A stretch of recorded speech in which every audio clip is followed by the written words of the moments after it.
Hello everybody, this is my dive on the Milwaukee Car Ferry in August of 2025. As you can see, visibility is a little worse than normal today. I was diving wrecks out of Hammond the morning before, and visibility was so poor on that dive I couldn't see the anchor line or the strobe I had attached to it when I was less than 20 feet away from it. So visibility up here out of Milwaukee is a little bit better, but still not as good as normal on the Great Lakes for us.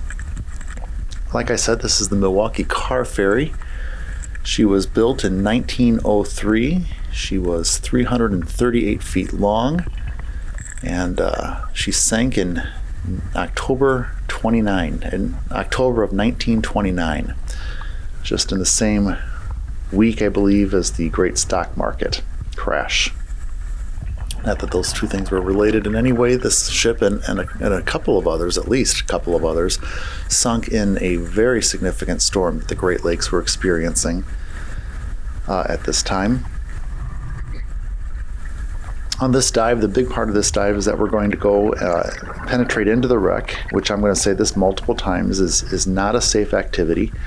If you are not properly trained and experienced, please do not try this. There's all kinds of ways for your day to go south fast if you do. But for those who are properly trained and experienced, it does have a pretty good safety record. But the big thing to see on this video and on this particular dive is the boiler rooms. We are going to penetrate our way in and circle the room. As you can see, my buddy and I are both on scooters as well as rebreathers. I'm diving a Choptima, which is going to come back into the story in a bit, and I've got two back-mounted 50s on my back. They are carrying different gases. They are unmanifolded. That is also going to become relevant. You can see how the strobes that we wear on our backsides really help us view one another as we're making our way around in poor visibility. Some people get very annoyed by them when we are in the overhead environments or sitting on a deco line, but they work for us, and the strobing does not bother us in the darkened space of the overhead environment.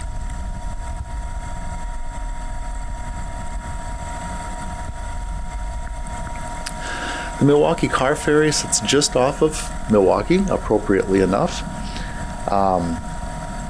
She's about 6 miles north and 3 miles into the lake, and about 125 feet in depth to the sand. So our dive plan, we are aware of a cutout on the side of the ship that we are going to go to, and we are going to go put a strobe or two in there.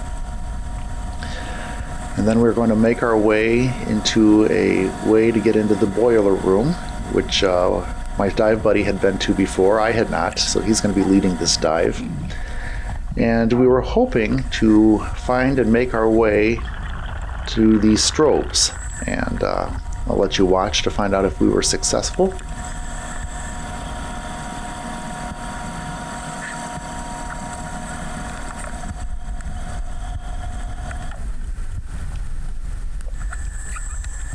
You see how the storm just tossed this wreck around and tore off parts of it, and it now creates this little swim through.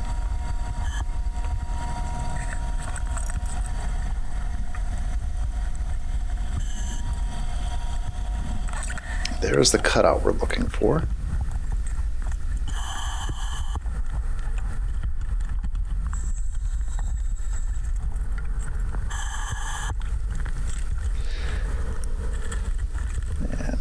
In goes my buddy. He's diving a side mount rebreather, a KISS. He absolutely loves it. And you're just going to watch him slide in as though he's an octopus.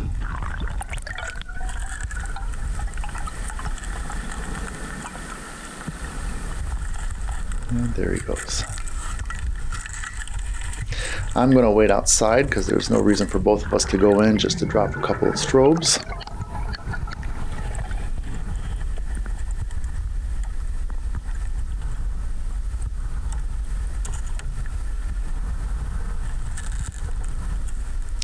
At this point, we are trying to just get to the boiler room as quickly as possible, so let's just drop off the strobes, make sure they're secure, and then make our way over to the boiler room entrance. Now, it's not really an entrance. It is now. It wasn't designed to be.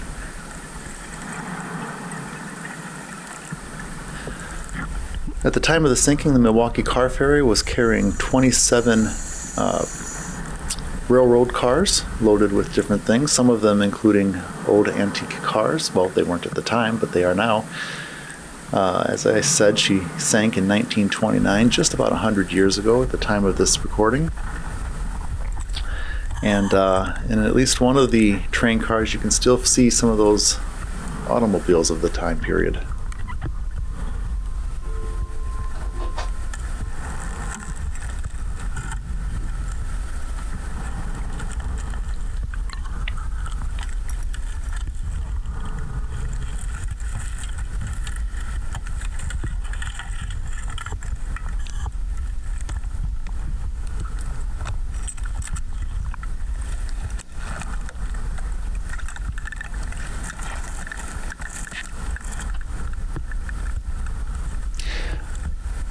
We had some recreational divers. We were doing a technical dive, but we had some recreational divers on the boat with us, and they were wanting to visit both parts of the wreck, the bow and the stern, and they did not have DPVs. So the dive plan, as discussed on the boat ahead of time, was that they were going to go down and do their dive, and then we were going to go down on the same anchor line that they did. And when they were coming back up and during their surface interval, the boat was going to change to the other mooring line, the other anchor line, and they were going to go down and do their second dive at the other end of the boat. So we came down on the bow, and we made our way to our dive and did our plan. But on our way back up, we knew that we needed to go to the anchor line that comes off of the stern. And so that was a little odd. We normally like to put a strobe on our anchor line, but that wouldn't have done us any good at this dive. And coming back up, we just hoped that the boat followed its plan. It will have. But we had discussed with the captain ahead of time what the plan was if for some reason if his boat wasn't going to move in between during the recreational surface interval. So we had that planned out, but if you're attentive to this video, you're going to see that we come down on one line and go back up another. That's not a mistake. It's completely planned.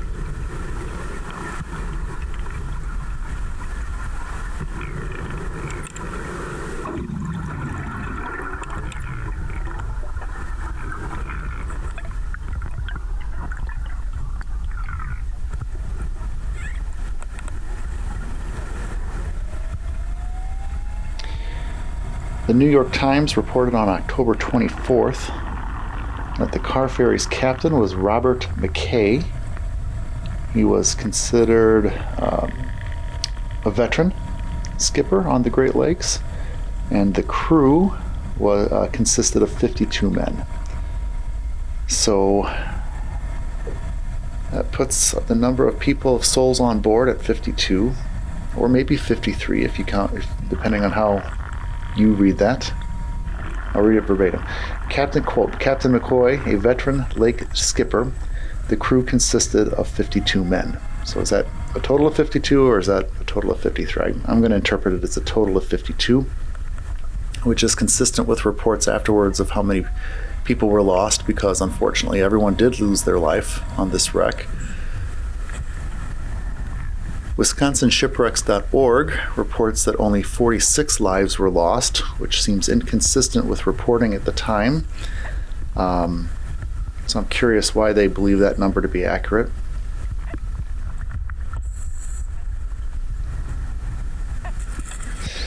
So as you can see here, we found what we've recognized as this kind of space here, and we know our land markers around this wreck. We've both dived it multiple times before.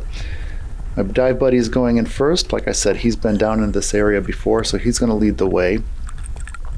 But as he kind of gets situated, I'm just hanging out here, getting a little bit of a lay of the land, and making my way in.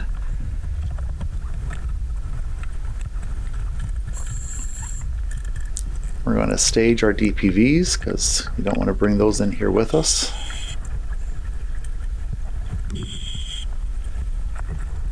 And we're about to get to the first little fun part of this dive. Oh, the whole thing's been fun, let's be honest, but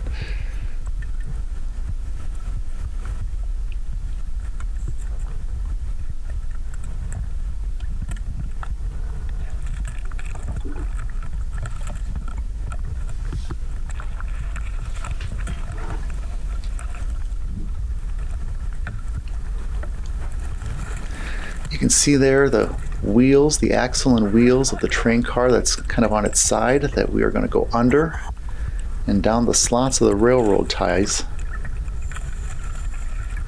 to get into it was probably a hallway back in the day.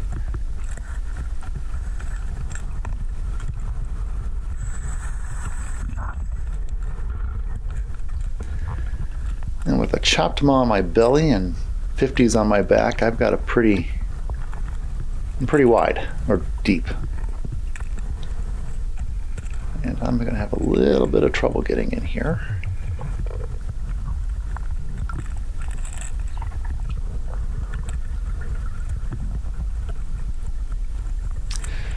The lights just went out. I'm not sure exactly what happened on this. Everything's still fine. No concerns yet. You saw a little strobe there.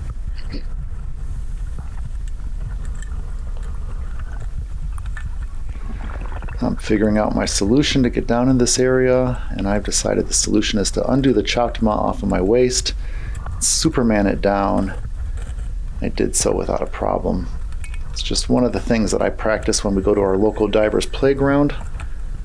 I don't want to do these things for the first time or unpracticed on a wreck, so Supermaning my chopped maw is no big deal. Something I practice for. Like I say, you shouldn't be doing this if you're not experienced and trained for it. And even if you are, you maybe shouldn't be doing this, but we choose to. It works for us. As you see there, my buddy is tying off a line. We're kicking up some silt in the area and making a little bit of a mess. So we're going to tie a line on this dive. And we're fully aware that if we're successful in finding our way to those strobes we placed earlier in the dive, we're just going to cut the line and lay it for future divers.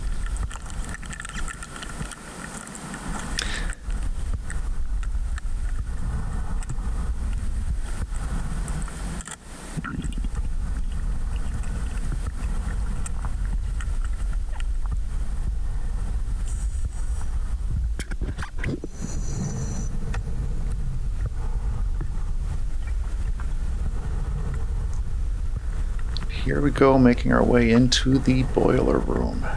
What we believe to be the boiler room, at least. It certainly appears to be the case. Not yet, but it will. You'll get your bearings. You'll probably even agree with us. Here's a light bulb, a light that still has the bulb in it, you'll see.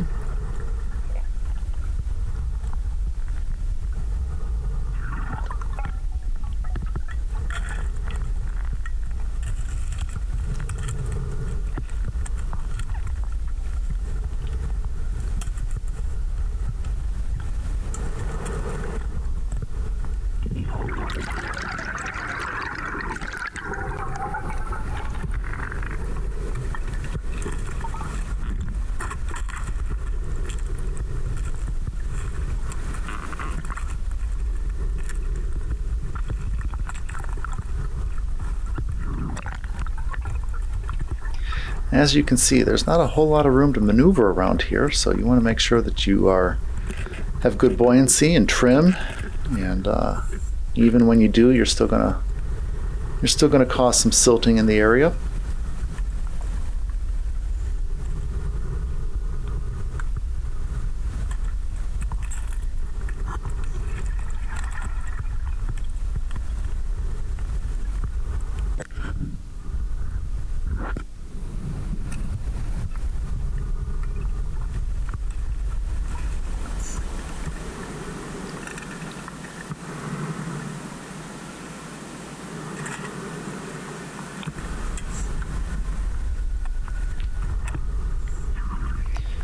I'm not a terribly mechanical person, so I can't really talk a great deal about what's happening in this room or what did back in its day, but as we make our way around, I'm just going to let the pictures speak for themselves via the video.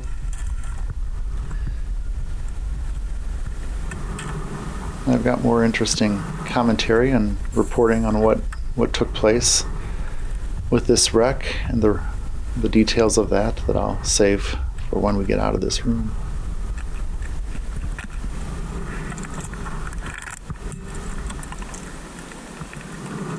But these boilers were just massive. You can get a sense. We're at the very top of that one on our left-hand side. My dive buddy stands at least 6 feet tall, probably a little taller, and give you some proportion as to what you're looking at as to how big these things are.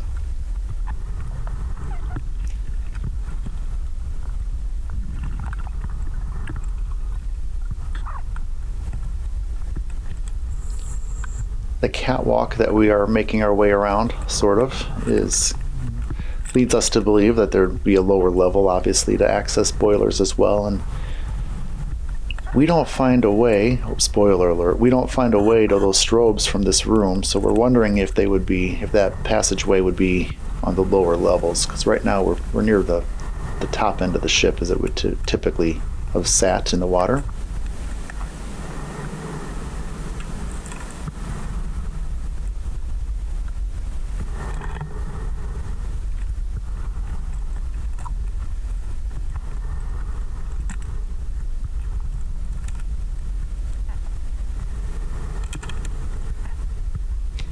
My buddy's making another tie-off point, so I'm going to help clean up the line a little bit, keep it tight.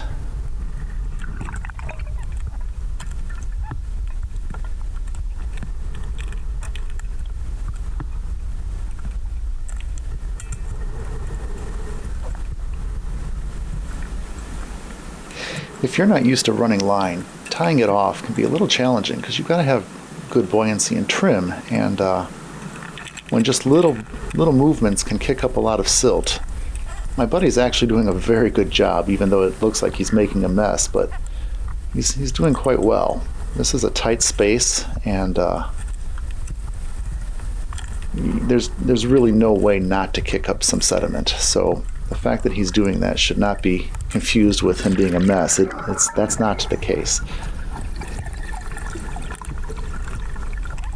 There's a way down that path possibly that would have led to the strobes, but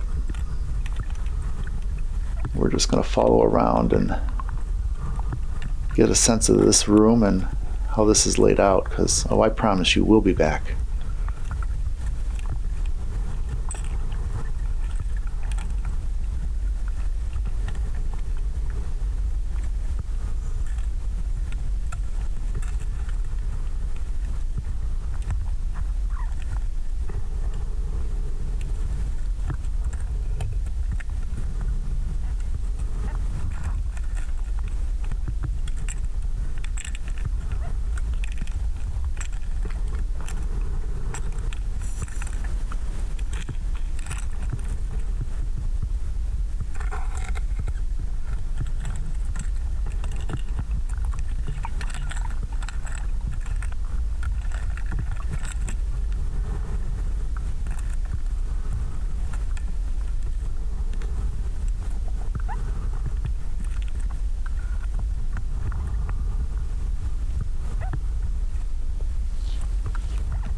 While we are experienced, I will also share that this is probably the most confined space I've been in as I've been progressing as a wreck diver, and as both confined and deep into the wreck. So I've been deeper into a wreck, but not a wreck that was also this confined of space. So this is a dive that I'm growing in. I've been taking baby steps. On this dive, you're going to see that I continue to take little baby steps, which is what I'm comfortable doing. I don't want to take on too much too fast. Your style may differ, but this is what works for me, and this is a really positive dive for me because I'm becoming more comfortable. I'm not overwhelmed because this isn't crazy for me compared to my recent experience, but it is a step deeper, more confined, and so therefore I count this all as very much a win. And I'm checking out a really cool part of a great local wreck. This is not an area that most divers who dive this wreck are going to go see, primarily because most divers are recreational and shouldn't even think about getting into these spaces, although dreaming about it is perfectly fine, and planning for it with appropriate training and experience is a great way to go.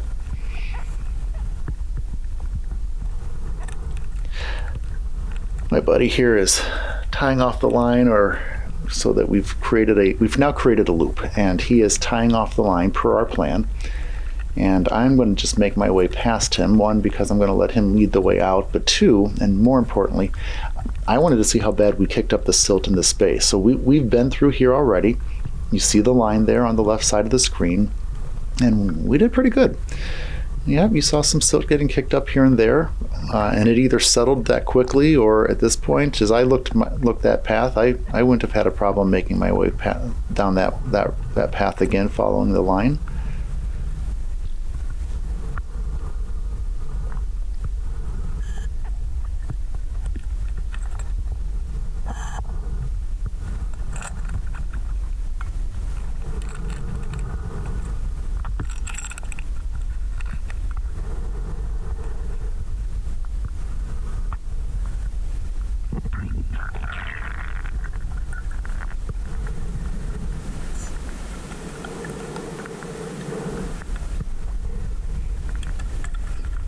Just confirming that we're going to turn around and make our way out of this room. That's good to go. So as we follow the line out, you're going to see us get a little confused. Not confused. We're going to have a little miscommunication. It's me teasing you to keep watching. If you're still watching at this point, you're probably interested in. I didn't need to tease you, but why not?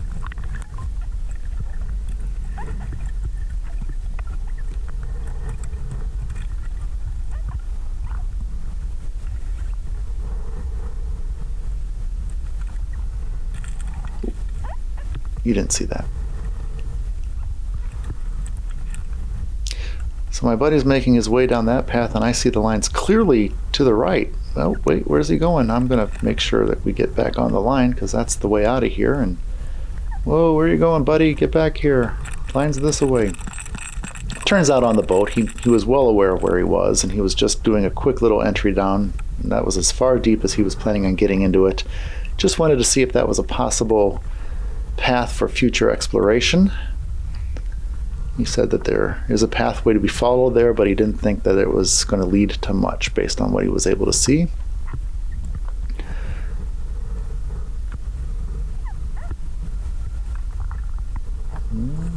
Yeah, that's definitely the line we're supposed to follow. And I'm just talking to myself here in my head and to you now on video, so I'm going to follow us, or lead us out now. I am in the lead, which is perfectly okay.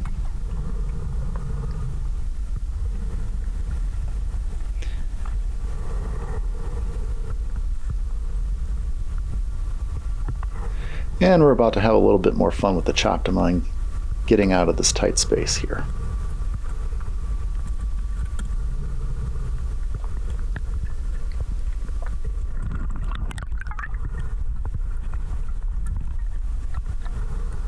All right, so we're good. Confirming that we're looking at each other. This is our path out of here. Replaying this in my head, I'm making sure everything seems correct.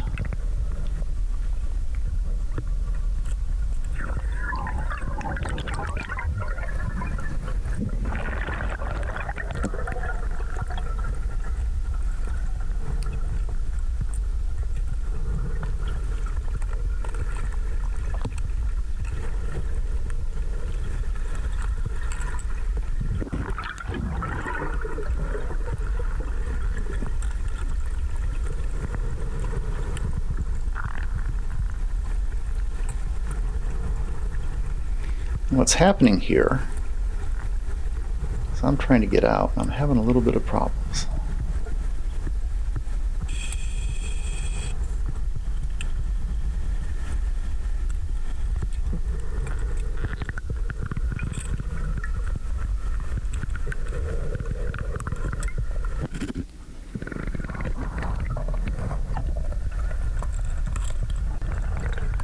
A little bit tight with that chopped on my belly and tanks on my back. And wait, what a minute. I saw that other diver. Did you see him there in the bottom right corner? There's his light. I'm like, did my buddy get above me already? How did that happen? Where did he go? And is there a better way out? So I'm a little confused by what I'm seeing here because I'm not getting a good sight on this diver. But I'm going to go check on my buddy. I'm like, oh, no, you're still down here. All right, so there's another diver who's, and back on the boat, we learned that this other diver just saw our scooters and said, oh, they're penetrating into something there. Let's see what they're up to. And that was right around the time we were starting to make our way out. And he sees me having some struggles, and so he's just going to hang out there and make sure that I'm okay. He wasn't my official dive buddy, but technical divers often play kind of a zone defense of diving, and he's not going to let a diver go unassisted if he can help in any way. So he's being a good buddy here, even though we're not official buddies, and just being available in case I need some assistance from him that he can offer. Meanwhile, I'm deciding that this is not going to work. I'm not going to successfully get out of here with the choptama on my belly and tanks on my back. And so what I had done is I took the choptama off of my belly, or I'm going to do. You know, I haven't done that yet, but that's about to come. Again, this is going to be something that I have practiced in the local quarry, something that doesn't concern me. It's something that I'm prepared for, something that I've practiced,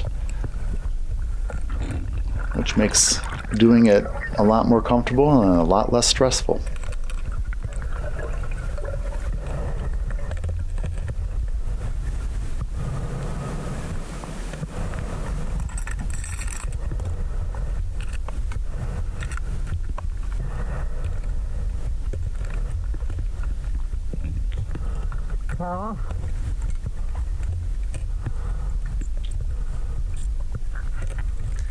My buddy reported back on the boat.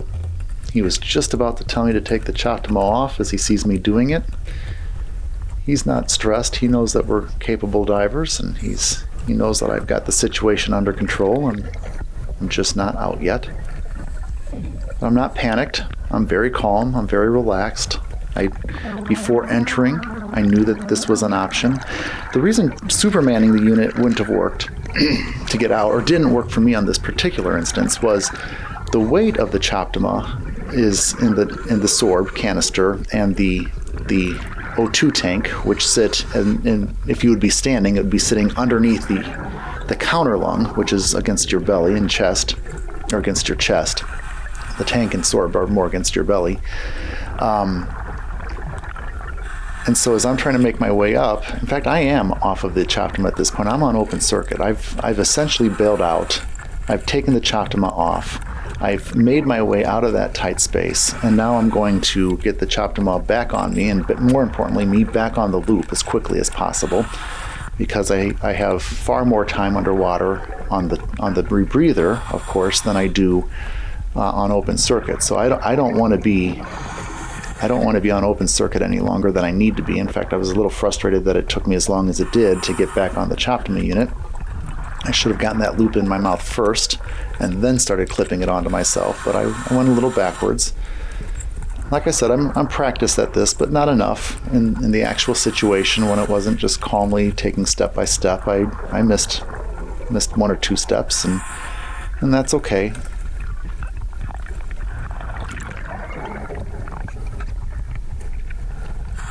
But throughout the whole thing, I was in control. I wasn't panicked. I was comfortable.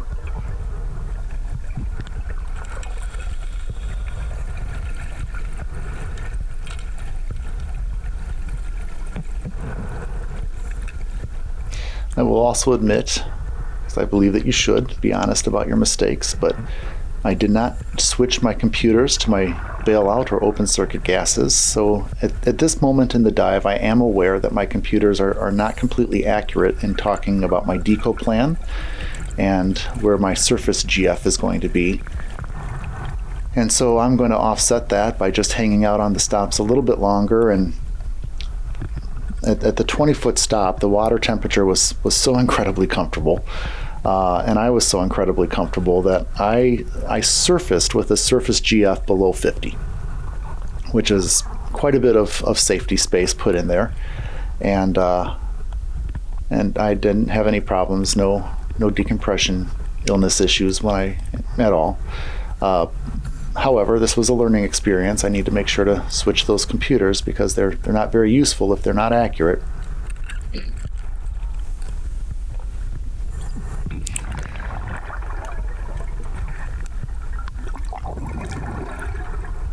The other step that I missed is that I have a bolt snap right at to my crotch strap of my rig, and that's one of the ways that I clip the Choptima onto my waist area. I didn't do that one. I did the two on my hips, the side bolt snaps. And the consequence of that is when I put my DPV on, I clip it to the DPV ring on the Choptima. And without that bolt snap from the Choptima to my crotch strap, that's not a real tight connection. And so DPVing isn't going to be as comfortable for me, but I'm going to get past it. While we have some time here as we're getting situated, and I'll set it up, I'm going to go back to the New York Times reporting, this time from October 25th, 1929.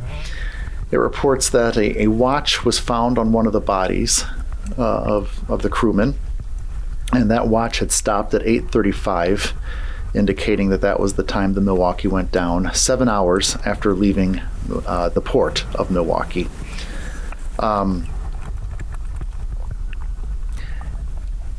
While it was sinking, a Racine insurance salesman by the name of A.W. Pfeiffer was spinning his dials, quote unquote, looking to pick up a radio station out of Louisville. And he happened to come across Morse code. And Pfeiffer was a naval radio operator in wartime, and he quickly recognized the SOS call. So Pfeiffer calls the local Coast Guard wireless operator and tells him what he had heard. However, the Coast Guard operator was unable to tune in the SOS. Communicates that back to Pfeiffer. Pfeiffer goes and is trying to goes back to the radio transmission that he's receiving from the Milwaukee.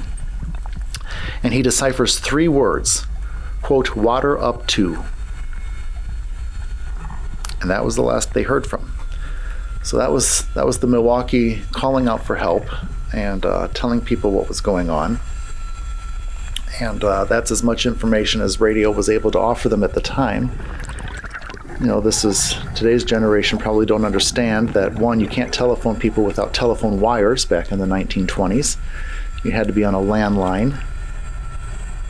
Radio was a fantastic invention and incredibly useful, but it wasn't sure-proof, and the Coast Guard station couldn't hear the Milwaukee's call.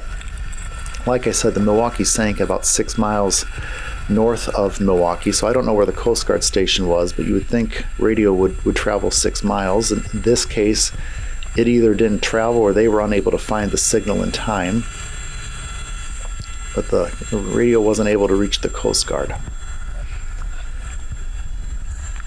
So here we are. We're going to start making our way back to that cutout where my buddy had entered and put in some strobes that we were going to find our way. I'm realizing that my DPV is pulling against me in a way that doesn't quite feel familiar, and I don't recall on this dive until I get back on the boat that I didn't do that crotch strap D-ring, and so that's leading me to feel the little not insecure, just that the scooter keeps getting away from me a little bit, because the 2 bolt snaps that I have attached to my hips are on bungee, and so I don't have an incredibly secure connection to my body. It works to keep the Choptima in place, but not when the DPV is pulling it in another direction. So I'm playing with it here, trying to figure out what I'm doing wrong or what can I change, because it just doesn't feel as comfortable. When you're on these dives, I'm talking about a lot of things that I did, mistakes that I made, things that I forgot to do, things that I missed doing. And yes, that's shame on me. I need to be better at that and not make those small mistakes, but things are always going to go wrong on a dive. And it really is how you respond to those that makes a very big difference in how the success of your dive. If they totally throw you and you panic and go nuts, you're going to have a bad day. But if you keep your head on you, stay calm, deal with the problem at hand, and then move on to the next problem, most of the time you'll stay ahead of things. Not always, and that's when terrible accidents occur, but most of the time you're going to be okay. It's not me giving you advice, it's just me talking from my experience. Although I will certainly be happy to give you the advice of keep your head on, stay calm, deal with the problem, don't panic. That's good advice. You can take that away from this video. So here my buddy is staged his DPV, and he's going to make his way in to explore that part of the wreck where the strobe was placed.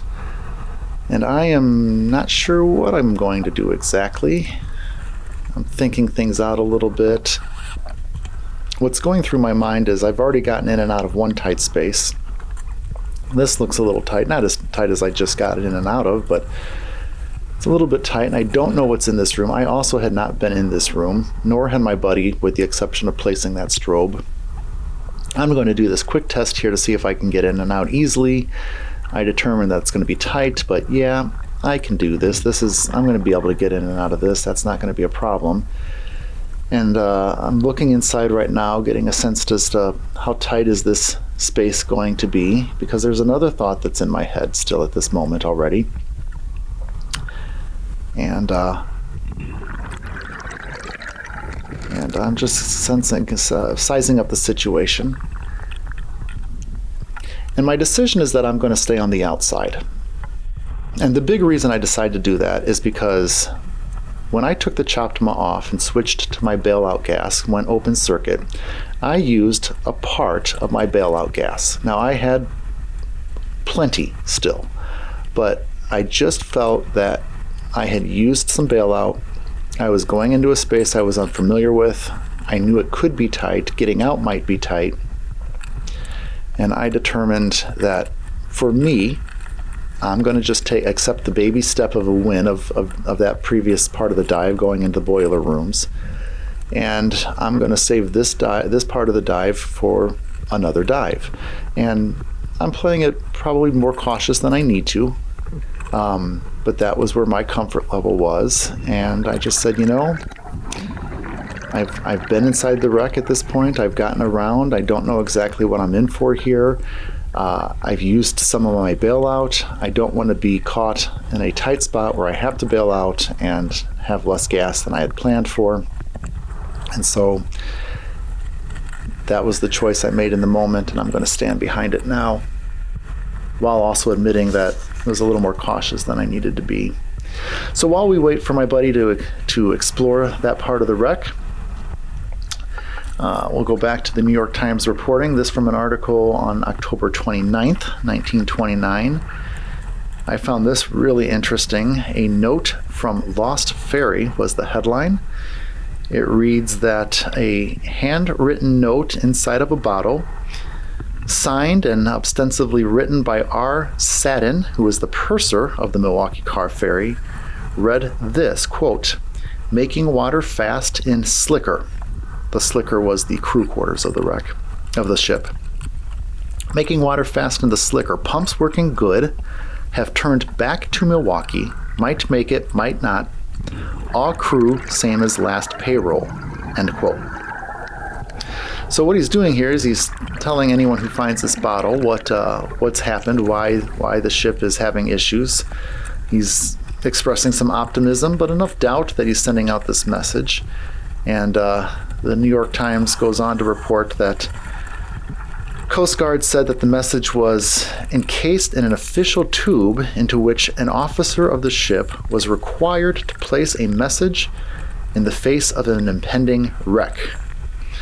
So, at the time, the Milwaukee Car Ferry had a designated tube, bottle if you will, in which, and this was probably a common practice back in the day, but this designated tube was designed to place a message to throw overboard in the event of a sinking or impending wreckage, to let people know what happened and communicate who's all on board, who to communicate the news to the families of the victims of the sail of the people who are sailing the boat, crewing the boat.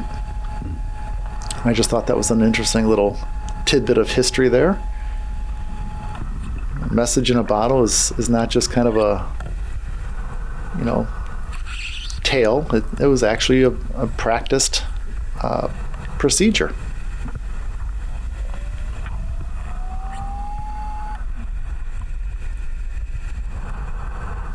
My buddy reported that area that he entered looked like it led to some generators on the lower deck. He wasn't concerned about me entering. He knows me well enough. We dived together well enough to know that I'm on the cautious side. And he knew that I was going to stay out there. I was going to keep my eye on him, make sure that if he had any issues, I would venture in to assist if I needed. So, like I said, future exploration for me, and he's been there before, so he'll be leading those dives as well. And we're making our way off to the stern. You can see the propeller there in the distance.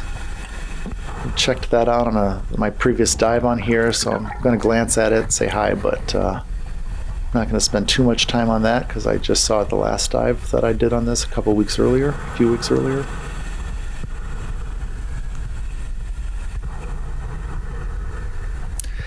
You can see some bubbles that are occurring here. That was me exhaling, but you'll see an occasional bubble coming up kind of on the right side of the screen. And I'm experiencing a little bit of gas leakage through my rebreather.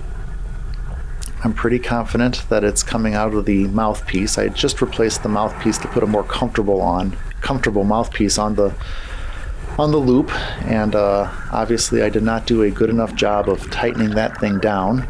Even though I had used one of those zip-tied guns, it wasn't tight enough, and I've got a little bit of a bubble leak.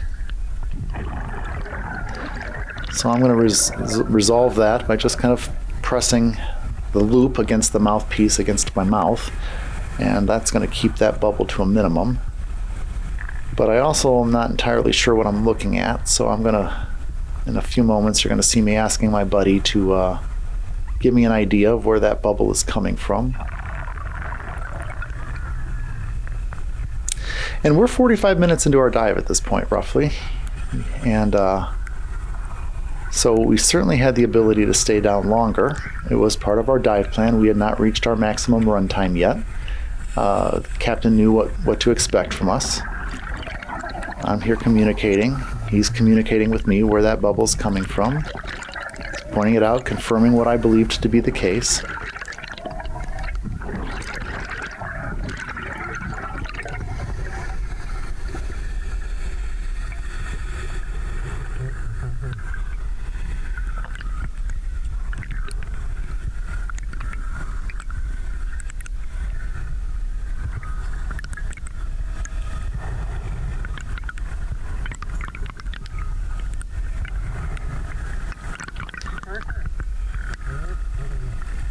My buddy is very experienced. I have no problem with him doing a couple of loops. We've done our dive plan. He just wants to check out the area of the wreck that doesn't involve penetration. He's just going to spend some more time, and I've made the decision that I'm going to end my dive because at this point, that's just where my comfort level is. I'm